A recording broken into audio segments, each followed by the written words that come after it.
Hello, and welcome to Introducing Me. I'm your host, Sarah. I started this podcast to get to know other people and lifestyles while discovering more about myself. Each episode, I will give a new guest a chance to discuss their background, culture, interests, or whatever they want to talk about to help increase all of our own worldviews. Today, I would like to introduce you to Catherine Gairard. Catherine is a versatile artist weaving together the worlds of music, modeling, and artistic expression. With a half French and half Peruvian heritage, she has found herself in a nomadic lifestyle pursuing her artistic passions. So she's here to talk about some of those artistic passions, her heritage, and the various cultures she's gotten to experience. So I'm grateful to have Catherine here today. Thank you so much, Catherine. Why don't you go ahead and tell the audience more about yourself? Hello, Sarah. Thank you so much for having me here in your podcast. It's a pleasure. And as you said, my name is Catherine. I am an artist, primarily a musician with a love for visual arts that I use to give like a more depth. I feel visuals help give depth to the music. So it's not only like a hearing experience, but also the eyes are included in the experience. I just love the combination of both. And that's what I do. I create music that has a cinematic flavor onto it. I mix elements from different genres like heavy metal, classical music, medieval music, folk. Yeah, that's what I do. So how did you first get into creating music and various artistic expression? So I always loved music. It was always kind of present in my life, but I didn't come from like my family couldn't afford to give me lessons on music since a young age. It was quite expensive to do that. And so I had to wait until I was 15, where my mom gave me my guitar. That was my first instrument that I tried. And then it started from there. And at first, there was this myth that if you didn't start earlier in life, like as a child, then you couldn't make it as a musician. But that's actually false. You can make it.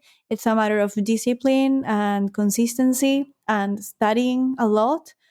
So later on, thanks to internet courses, online courses that I found that were free, even YouTube tutorials and everything, I learned about music theory because I always knew that I wanted to compose to music, to create music, but I wasn't sure like how, which genre, whatever. So I started with the first step, which was just learning to make music, right? So I started from there, and then with hard work, I improved my situation, and then I was able to have teachers for singing, for the harp, for the guitar, the piano, and composing in particular. And then discovered the world of cinema. That was something that I was always there. Like I always loved movies, and then I realized that I would put a movie just while I was doing something else. So I was following the story, the plot more through the sounds and the music and the dialogues rather than the images themselves. So right now I'm on this path to become a cinema composer, a film score composer. So yes, that's like my background a little bit. Yeah, so a lot of, self-taught through online options because you didn't have the financial resources when you were younger. So because it sounded like there were a few, what all instruments have you ended up learning? So I started with the guitar.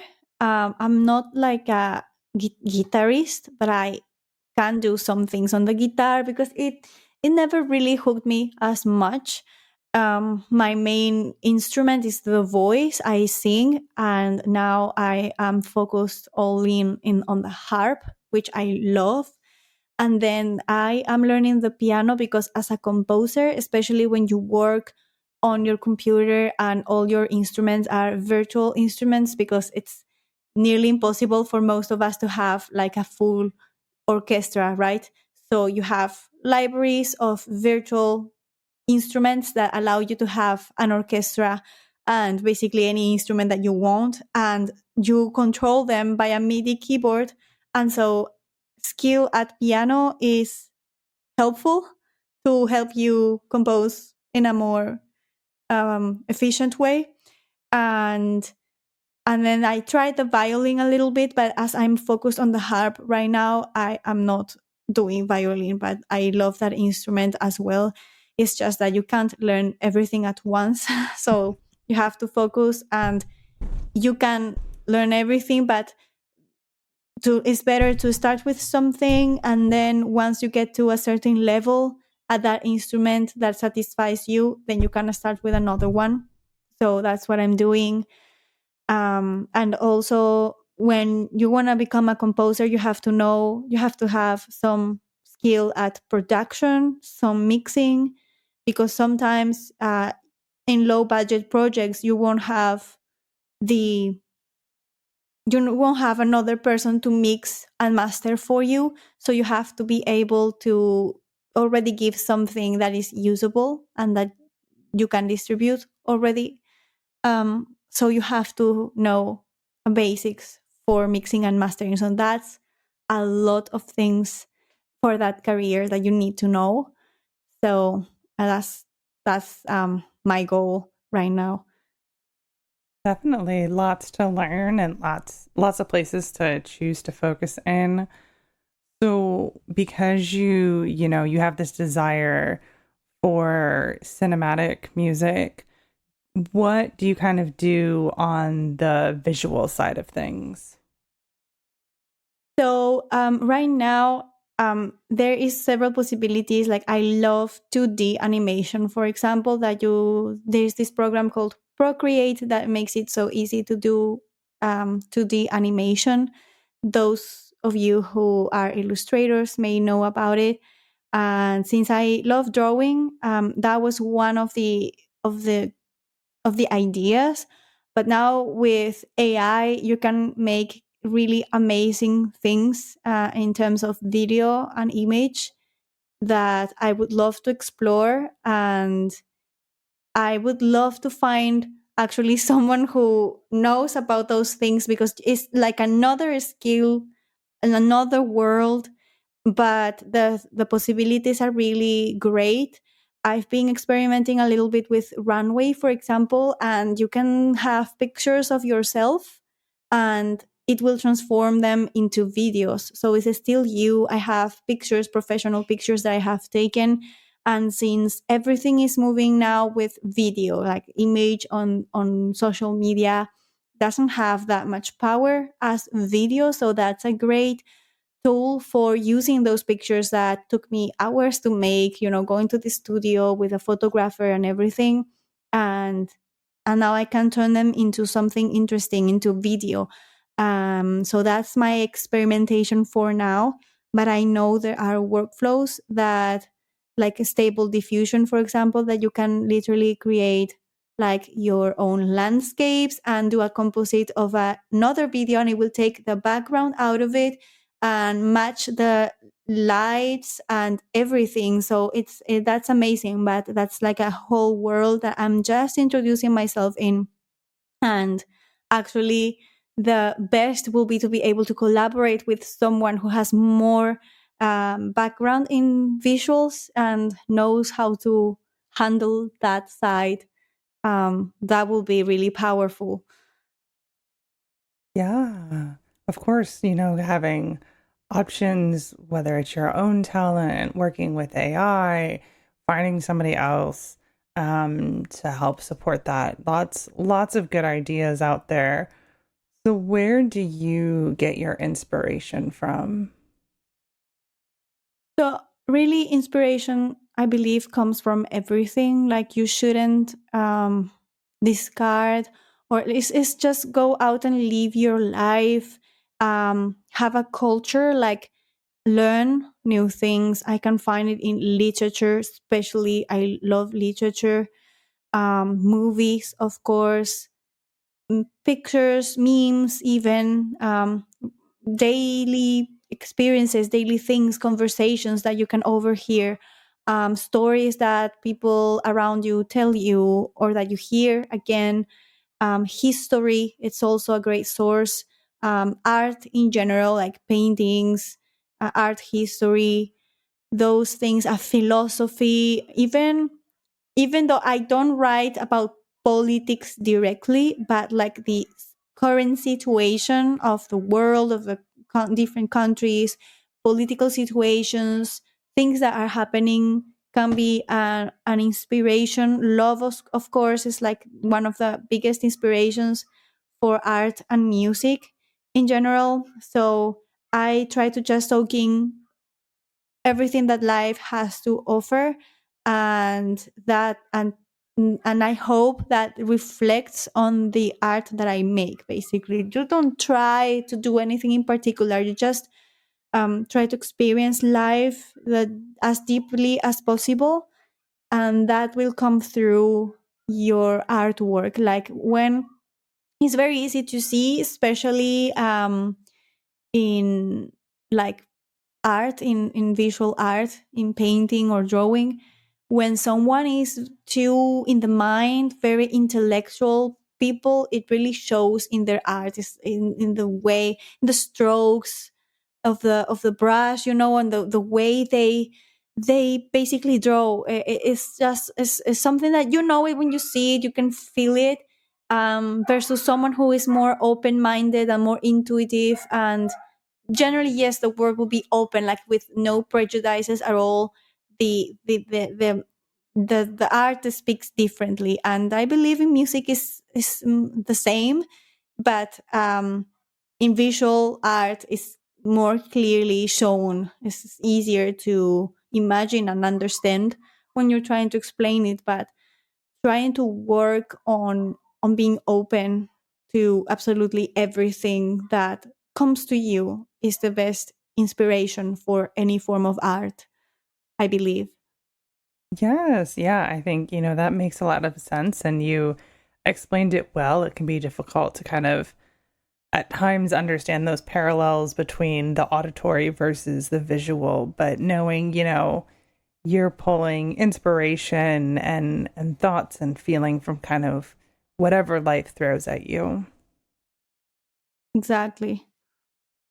So, in my intro, I mentioned that you're embarking on a bit of a nomadic lifestyle. Do you want to talk a little bit about what that means for you?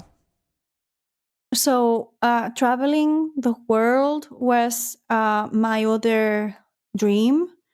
Um, and I starting to to do it in a more consistent way, but trying to keep a balance if it's possible. I think it is, like to have somewhere where it's like your base, and that if you need some stability for a while, because at some point we all need that, you can stay and take your time, and then when you're ready again, you can just go in the world. And to me, as I said, the world itself is like my inspiration. So traveling and experiencing different cultures, I believe, is important for my art and the things that I create, like meeting different people and learning from them, trying other type of foods or whatever. It's not so as direct as talking about a food that you tried in a song, for example, but that day you ate that food, and unconsciously the kind of ideas that will come to you will be different than if you ate another food. Like, I believe everything influences you. So being exposed to things that are completely different from the place you were born, your culture and traditions, will enrich your creativity and your overall life experience. So that was very important for me, and that's how I experience it. And I try to not do like short trips to places. I try to stay a bit longer to really, because it's not the same to go as a tourist with a guide and everything planned out from the start, than to actually immerse yourself in this country and live in it for a while, like more than a month, and really experience their culture and habits, right? Of course. So you mentioned a home base, so I want to start there. Do you currently have a home base? I do. I prefer not to say where, but I do have one. That's okay. It's, good to, keep some things private in life. So where are some of the longer trips that you've taken more recently? Spain, Greece, for example. I love Europe, has so much history in it. And what kind of brought you to those places? What cultural experiences were you looking for? So as my dad is French, I grew up in Peru, but my dad is French. My mom was Peruvian, and I he was always telling me stories about his life in France, and so that gave me a lot of curiosity, and I just wanted to experience France for myself. So I ended up moving very early to France to study, to just pursue my dreams and learn and all the things that I said already. And that from there I went to Netherlands and then to Spain, and Europe in general. I always have that love for all its history and culture again, and its art, architecture. I don't know how to pronounce that word. um, yes, I find it very, very, very rich in culture and history. It's true that, like, when we talk about history, for example, or art history, there's always like a focus on what Europe has done and not so much on what the rest of the world has done. And I'm very aware of that. But it's really special. And I don't know, I just had a connection. I always had a connection with Europe, but I I am curious as well for the rest of the world. It's just less familiar for me. Um, but yes, that was like the primary motivation to move out into the world, and that was the first place I started with.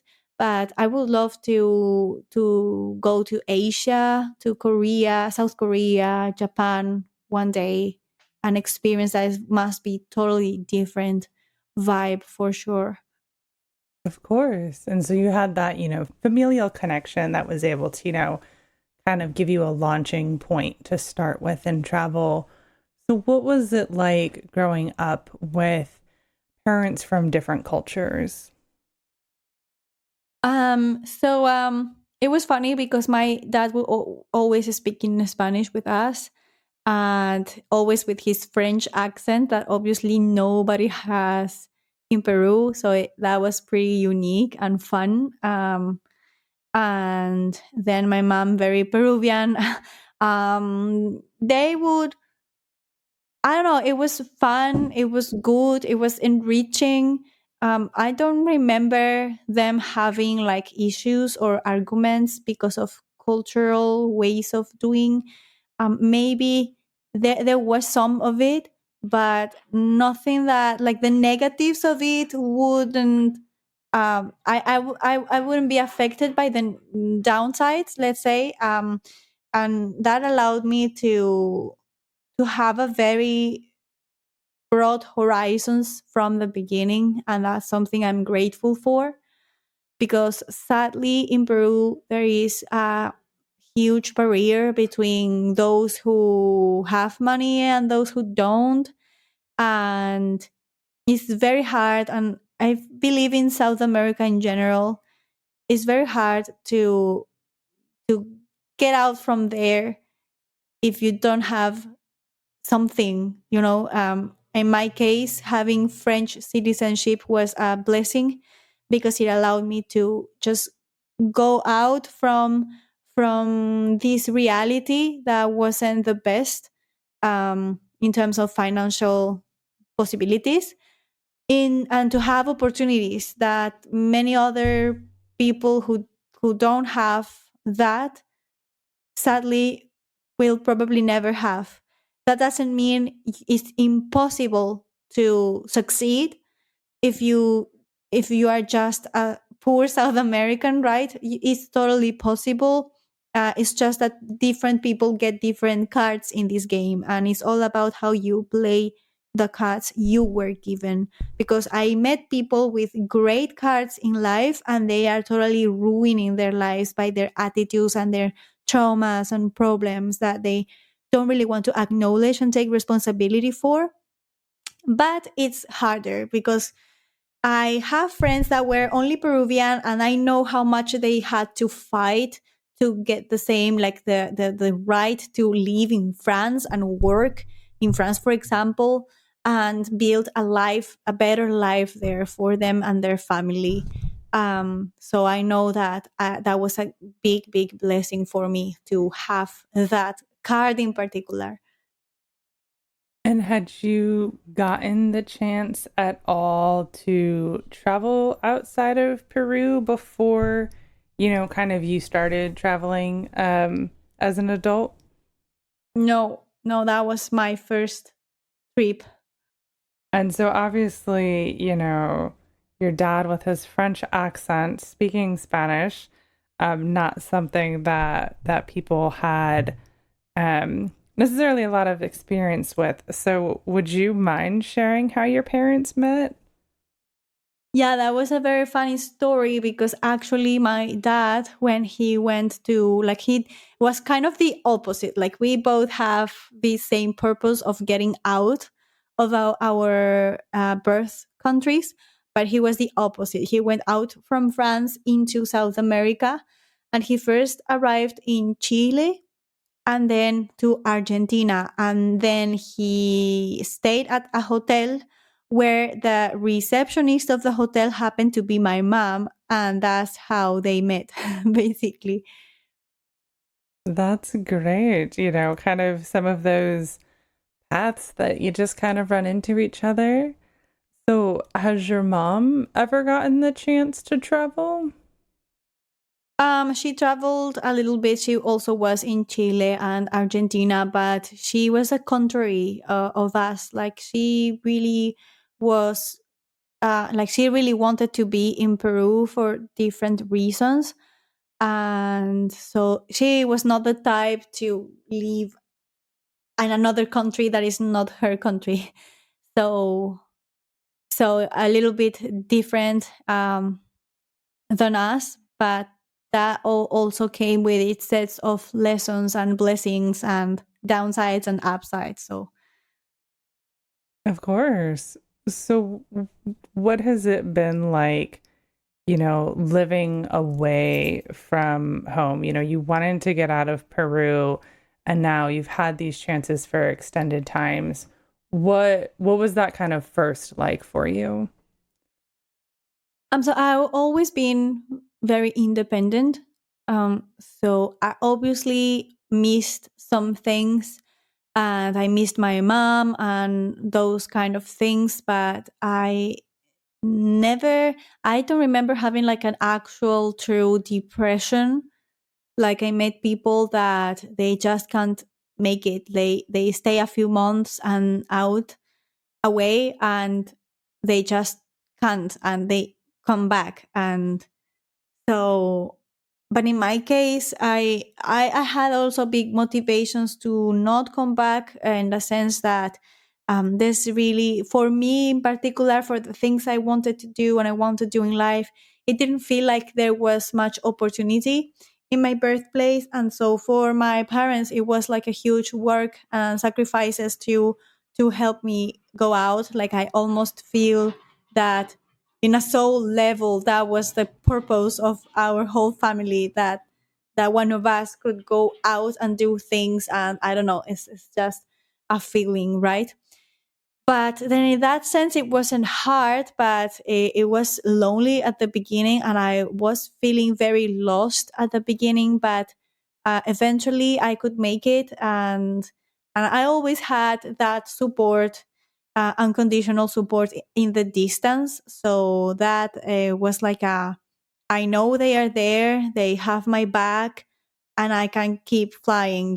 So they always encourage that on me. So it wasn't that hard. Like I know, especially like in South America, moms have a hard time letting their children go, and unconsciously that can happen everywhere. Actually, it's very obvious in South America, maybe for me because I'm from there, but that can actually happen everywhere.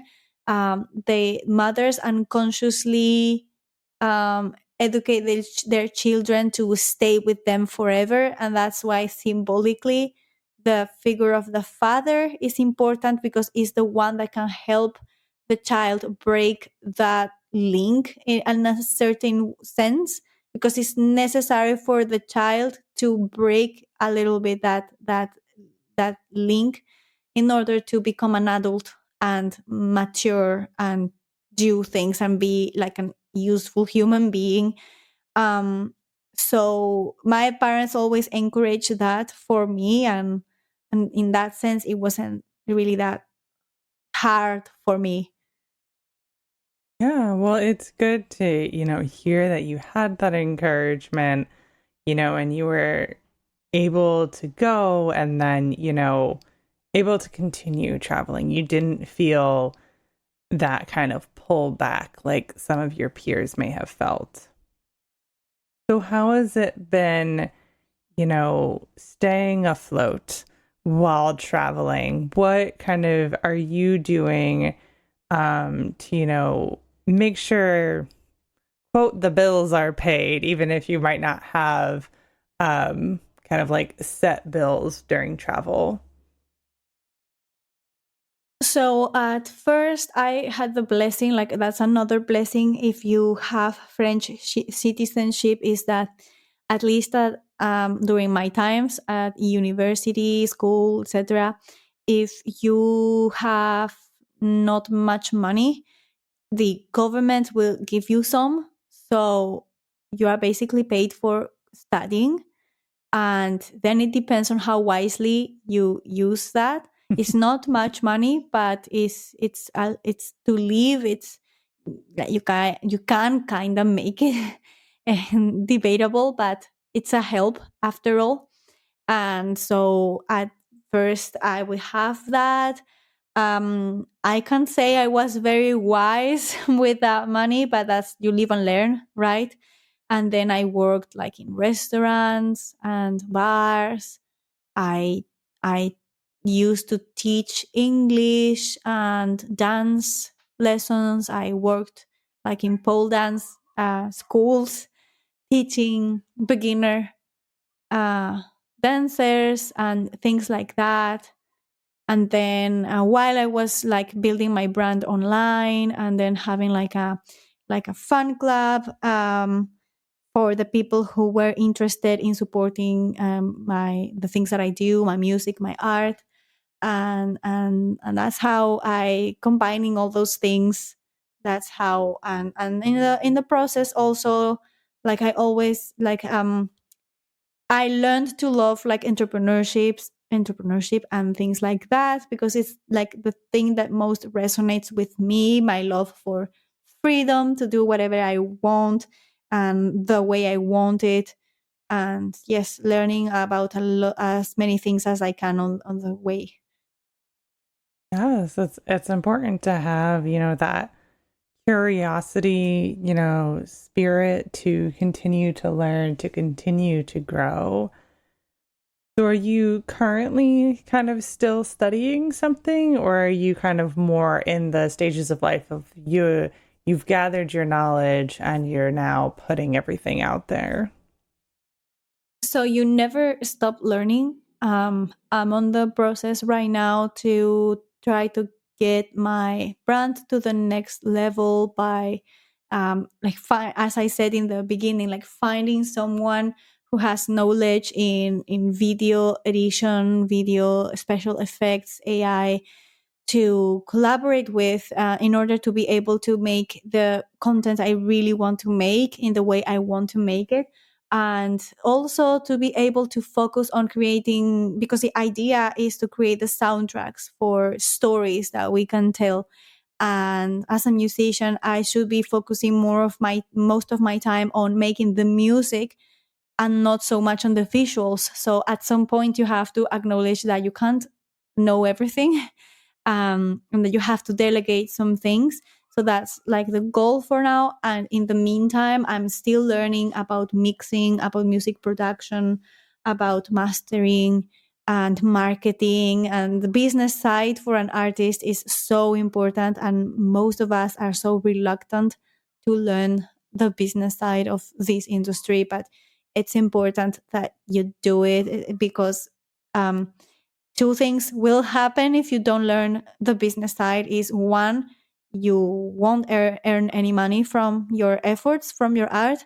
And two, you can get used, taken advantage of, scammed. Like in the music, you have the labels, and labels most of the times are like the worst agreement you can get yourself into, um, because basically they are very wild with you. Like they might invest in you for a single, not even an album, a single. And if the single doesn't get to the numbers they want at the first go, you might be in the like archived forever, and you might have signed a 5-year contract, of exclusive contract, that you can't do anything unless it's with them, and they won't do anything with you. So you'll basically lose 5 years of your life, and that's a lot for any career.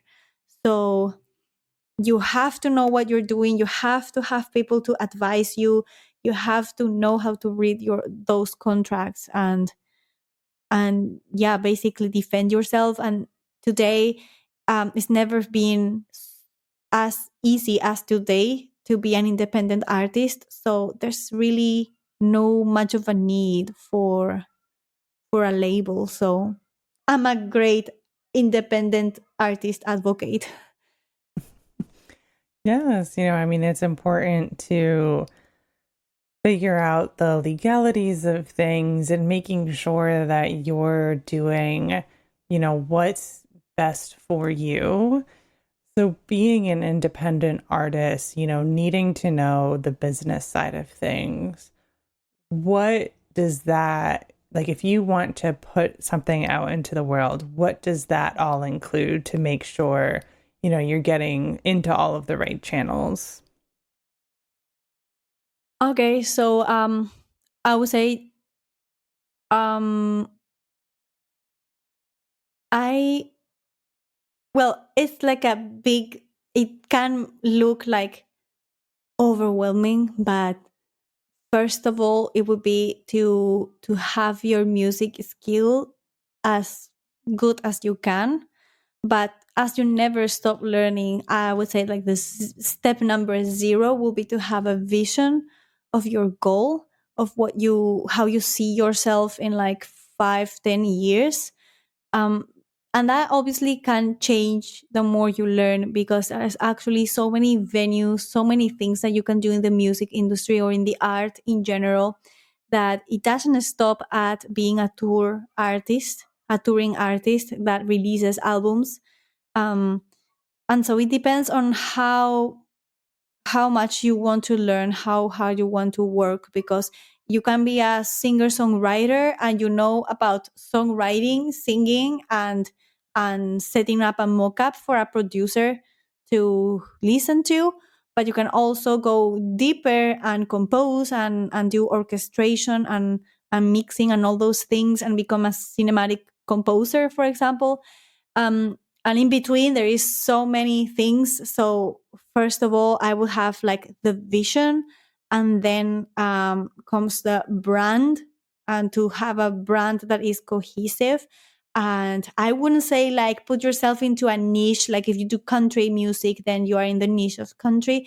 I would be more like what makes you unique, and therefore what makes your music unique, or your illustrations or your videos or whatever art you are making actually.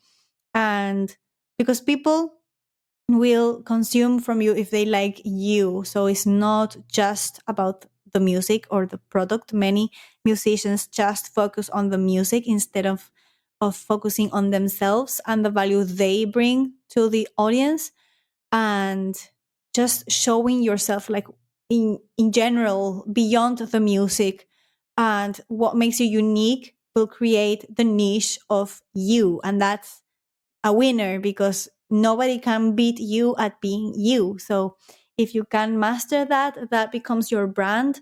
And that, as I said, it has to feel cohesive, like the images you choose, the colors, the letters, the fonts, right? It's all has to be the same in all the channels.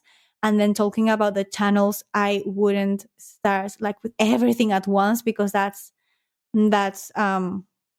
overwhelming.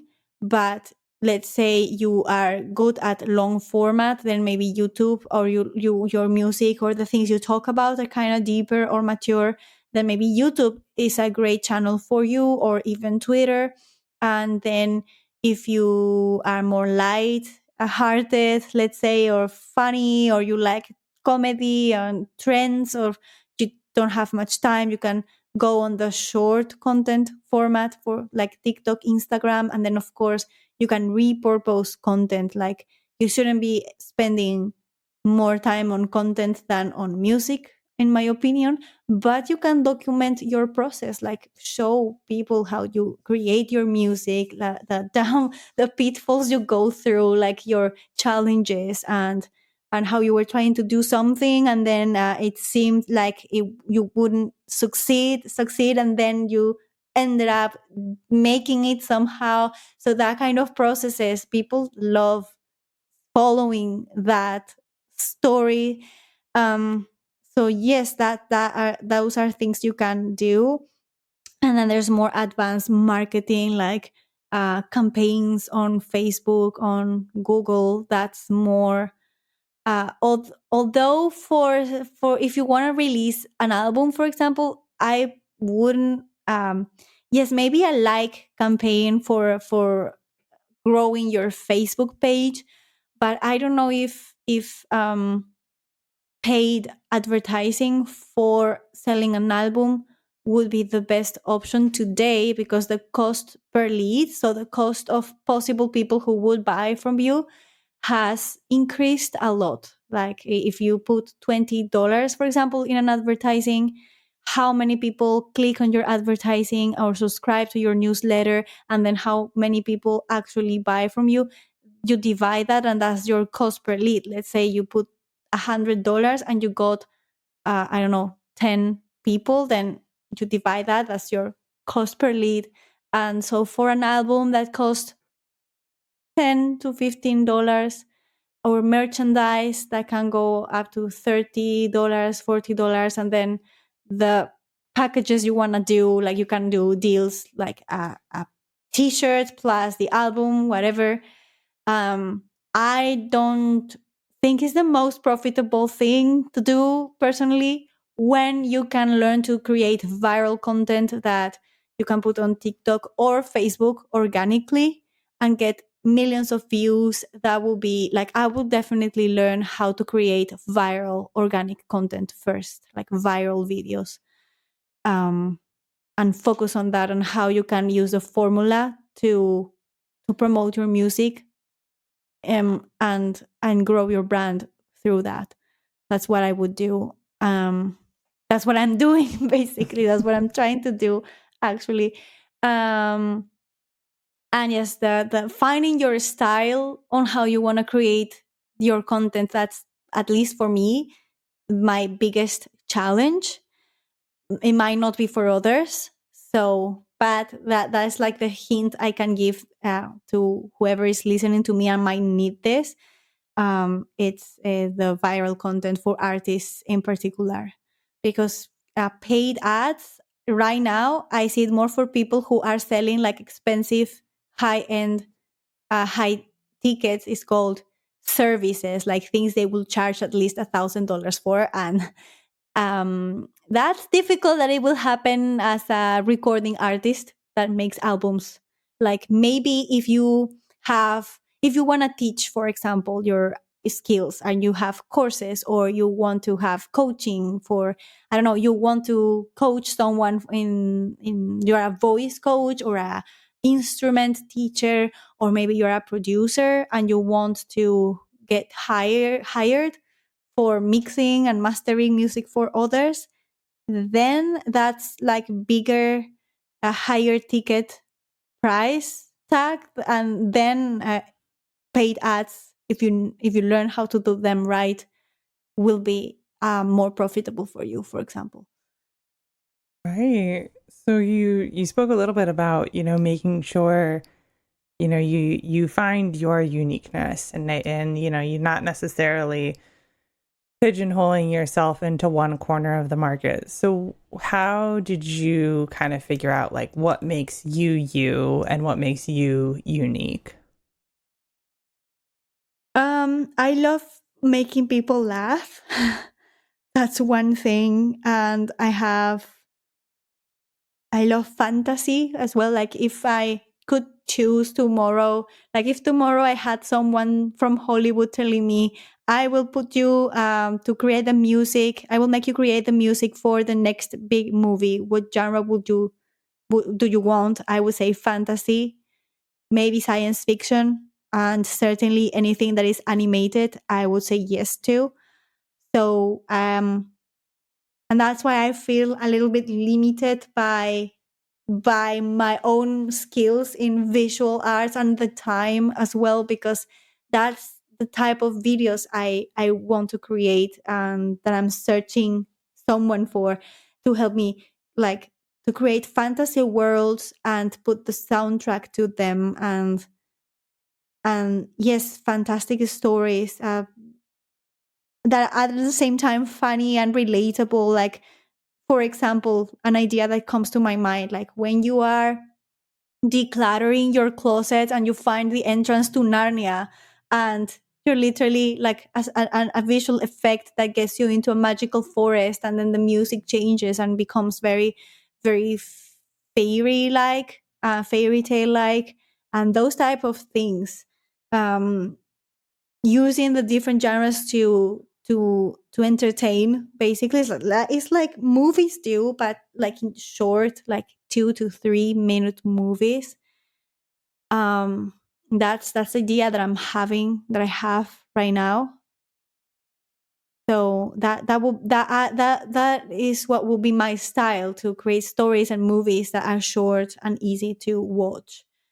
And that's me. Then other people like to teach, probably, and so they can do tutorials on YouTube, or other people might love vlogging, and that's an amazing way of creating content as well, to just do vlogging and let people get to know you, and just make sure that people can learn something from your vlogs. Like the traditional vlogging, where you're just showing off your life, doesn't work anymore. You can use the vlog format to show your journey, and to share any lessons that you are getting through your journey that might serve other people. So that it would be the vlog format.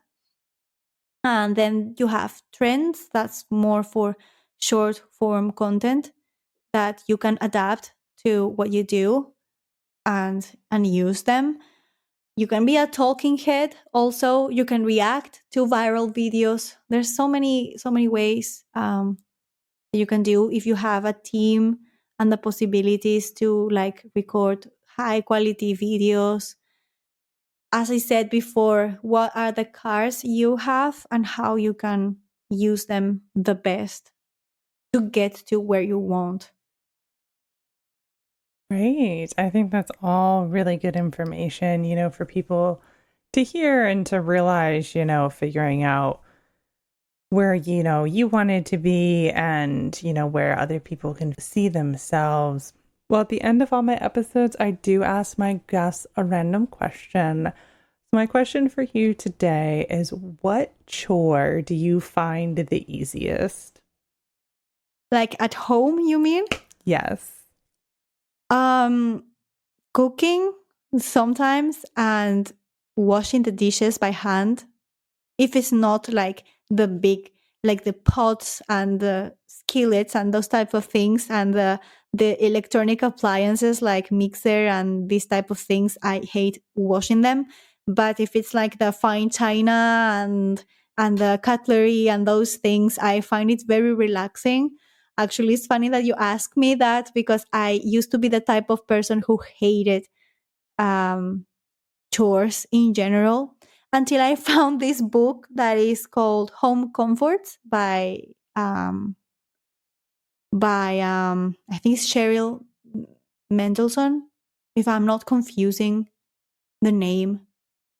Yeah, it's Cheryl Mendelson, and it's a thick book, very very like thick, like a Bible, and they teach you. It teaches you everything you have to know to do good housekeeping, from how to clean everything, how to keep like silver things shiny, and how to take care of china, and how to take care of linens and clothes and bed sheets and absolutely everything. And so I started reading that, and when I understood like there was a correct way of doing that you could learn, and that sadly in our generation we hardly, like, many of us haven't been taught how to do those things, because our generation is the generation that our parents really focused us into study, go to university, do a master's degree and this degree and two careers and whatever, and you will be prepared for the world and have a job that pays you, and all those things that most of the time don't come true in the end. Like, many people over prepare, and then when they go out into life, they don't know how to do anything. So many of us didn't learn to do the chores. I don't say all of us, but many of us, like me included. That was my experience. And even our parents themselves didn't know how to do many of those things. Like, at some point, I don't know why it became like something that was considered not important, and therefore many people didn't even learn it, or we just became too busy working to even pay attention to that. And so once I learned like the right way to do those things, I started enjoying them surprisingly. So that's a book I recommend if you're struggling with that.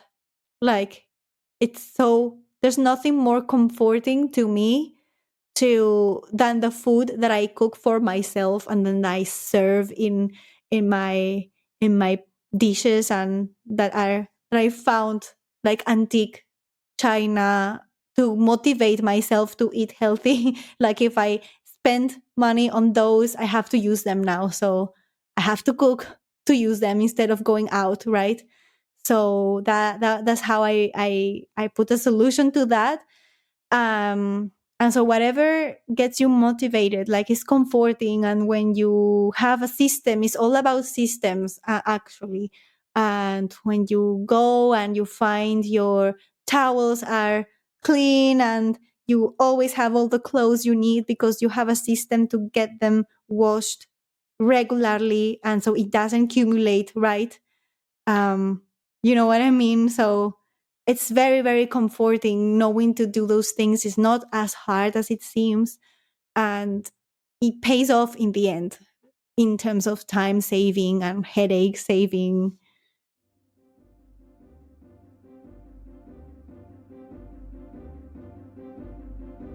All right, that brings this episode to a close. So, of course, if you would like to connect with Catherine, her website will be in the description, so you can find lots of good information there and connect with her and learn more from her and what she's got going on. Of course, if you'd like to connect with the podcast, our website is also in the description. It brings you to all of our past episodes, past resources, guest social media, all of those good things. And of course, our social medias. We are on Instagram, Facebook, and LinkedIn if you'd like to go follow those pages. There is also a link in the description to support the podcast monetarily if you are interested in doing that. And my email is also in the description. That is always the best way to reach me. And if you would like to be a guest on the show, you can always email me. So thank you so much, Catherine, for spending time with me today, and to my listeners for taking the time out of your day to hear a new story. Until next time, bye. Goodbye, Sarah, and thank you for having me.